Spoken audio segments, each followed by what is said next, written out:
Hello everyone. In this lecture, we will discuss English in academic writing. In other words, how the style of a language differs when it comes to academic writing. Let's begin our today's lecture. Formal style. The style of English academic writing is formal. So whenever we produce academic writing, the style will be formal. Its main characteristics are the absence of conversational feature. So we remove all conversational features from writing, right? So what are conversational features we will discuss on coming slide. And the use of an appropriate academic vocabulary. So academic vocabulary also differ from everyday life vocabulary. Okay, we will explain this also.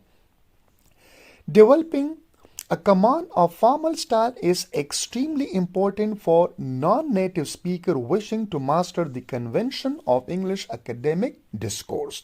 If you are a non-native speaker of English and you wish to be master in the convention of English academic discourse, so it's very important. It's very important to be master, right? Because for native speaker, it might be very easy. But for non-native need to learn and to be master in such skill. Okay? Now, compare four pairs of sentences. It will not be difficult for you to decide which are written in formal style and which in informal. So, academic writing is all the time formal. And we will produce academic writing in formal style. And everyday life situation, we produce our conversation in informal style.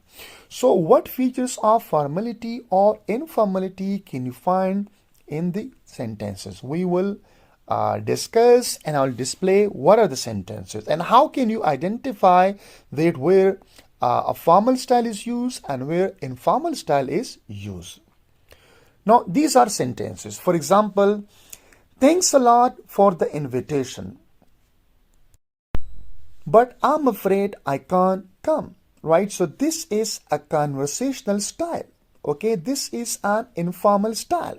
You can't adopt such kind of style in academic writing when you are producing a thesis, right? So how can we know that this is a conversational style and how can we know this is informal? From here, from things. So instead of thanks, we should say thank you. And instead of a lot, we should say very much. So very much, it is formal. And a lot, it is informal. Thanks, it is informal. And thank you, it is formal.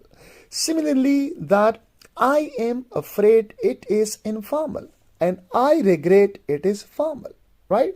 So, thanks a lot for the invitation, but I'm afraid I can't come. Similarly, we use can't and these like contractions where in informal style, not informal. So we can produce the same sentence in academic writing as such. Thank you very much for your kind invitation. I regret it will not be possible for me to come. So you see that can't, it is replaced with will not, full form, right? And thanks in thank you. And similarly, that a lot in very much, right? Second example, I really can't comment on the finding of this paper. You can see there is can't, right? And you see that we don't use like such kind of words like really in academic writing. Fine? So we will change this sentence into academic writing as I am not currently in a position to provide any comments on the finding of this paper, right? So this will be a formal one, right? Third example, will you write me back as soon as possible? I am waiting for your reply. Again, it is a conversational style, informal style, or everyday life situation. We use such kind of words in sentences. We can change this in this way, that I would greatly appreciate hearing from you at your earliest convenience. You can see We can't say as soon as possible. We can say earliest convenience, right? And instead of will you, we would say I would, right? Because whenever you want to be formal, you have to go a step back into the past. Instead of will, we should use would, right? And the fourth example, if you need any further details, please let me know. With best wishes, Alex. We should say, I should be pleased to provide any further details you request. Sincerely yours, Alex Brown. Again, you see that instead of let me know, there is word.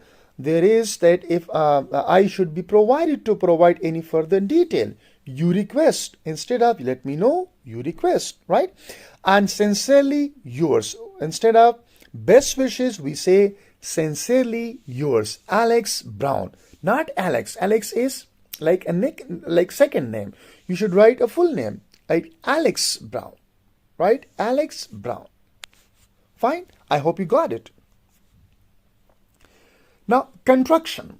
Contraction possible in conversational style or in informal style, but not in formal one. You can see, let me zoom it a little bit. It's visible for you. So, formal academic English will normally avoid what? That is contraction.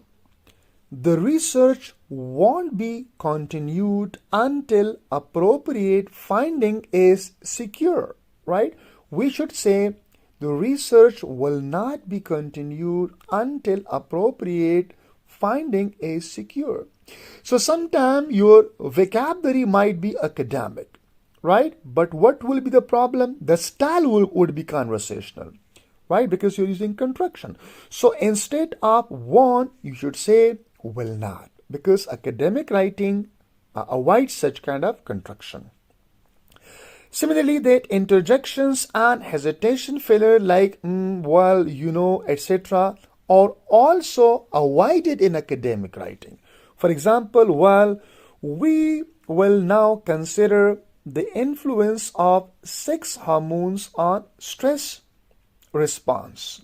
We should say, we will now consider the influence of sex hormone on stress response, right? So you can see there is well. Well is what? It is a filler, right? A gap filler, right? And similarly, you can see other one if there is no, okay? But here the well is removed. Direct, we will now consider, right? The influence of sex hormone, okay, on stress response. Fine. Similarly, you can see addressing the reader directly. You can see the data in the table 3. You shouldn't say like this in academic writing. You should say the data can be seen in table number 3. So this is indirect way and this is a direct way. So addressing a reader directly is avoided in academic writing. Okay? Now, phrasal verbs, although not always. So we avoid phrasal verb, but not always. Sometimes it is indispensable to use phrasal verbs. Now, for example, let me give you some example. Now, researchers have found out that many mental illness are based on molecular defects. So we should say that researchers have discovered instead of found out, right? So instead of found out, you should say discover, because found out is a phrasal verb. So it's not all the time avoidable, but sometimes we use and sometimes we should not use phrasal verb, right? Because it creates problems and confusion for the reader. So we should say what? Discover. Second, direct questions, although not always. What can be done to improve the state of our economy? It's a direct question. Such kind of questions are avoided. So we now need to consider what can be done to improve the state of our economy, right? So you remove what? What can be done? Direct is indirect now. We need to consider what can be done. So we need, when we put we need to consider, so we are removing what? Direct question. Adverbs in initial or final position, the middle position is preferable, right? So you should not use adverb at the initial position and final position. Better you should place adverb in middle somewhere. For example, then it will be shown how teachers can utilize this method. You should say, it will then be shown how teachers can utilize this method. So here, adverb is placed in the middle of a sentence, and here it is in the beginning. You can use in the beginning of sentence when you are speaking someone, or if that is informal correspondence. But in academic writing, we put here, it's better. Second, this works relies on previous research heavily. So heavily, it is placed at the end. We should say like this, that this work heavily relies on previous research. So again, heavily is placed in the middle position, right? Inappropriate negative forms. You should avoid inappropriate negative form, not. And instead of not, you can use any or no. For example, the investigation didn't yield any new result, right? So instead of not, you can say the investigation yielded no new results. This would be the formal style, and this is approved. This is accepted in academic writing, while this one not. You can convert not into many or few. For example, the book doesn't raise many important issue. You can say the book raises few important issue, right? Instead of many, you can say few important issue. So this will be academic. You are just replacing not with many or few. Second, not much or little. So you can replace not with much or little. The government won't do much to support universities in near future. You can say the government will do little to support universities in near future. So we are replacing what? Not with little or with much according to situation. And we are replacing not with many or few according to situation. Short forms of words or slang. Like for example, this booklet describes the requirement and content of university graduation exam. This is a short word, okay? It is for examination. So we can use exam in conversation, right? Or in formal style. But in formal, we should place this with examination.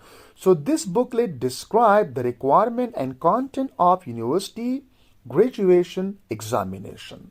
Figure at the beginning of the sentence, right? For example, 97 people visited the museum last week. So this 97 should be like in figure, 97 people visited the museum last night. Or you can place this 97 at the end or middle. That last week 97 people visited the museum. Not in the beginning, right? So instead of 97 number, you can put here figure. 97 people. And if you want to put figure, then you can put figure where? Somewhere in the middle. Now, last week, 97 people visited the museum. Right? So, thank you so much. It was a brief lecture on academic writing. So, please, I need your valuable comment. And if you are interested in such kind of information and lectures, so please do comment and provide your valuable feedback. Please don't forget to subscribe and like the channel. It will encourage me and it will motivate me to upload more videos. Thank you so much.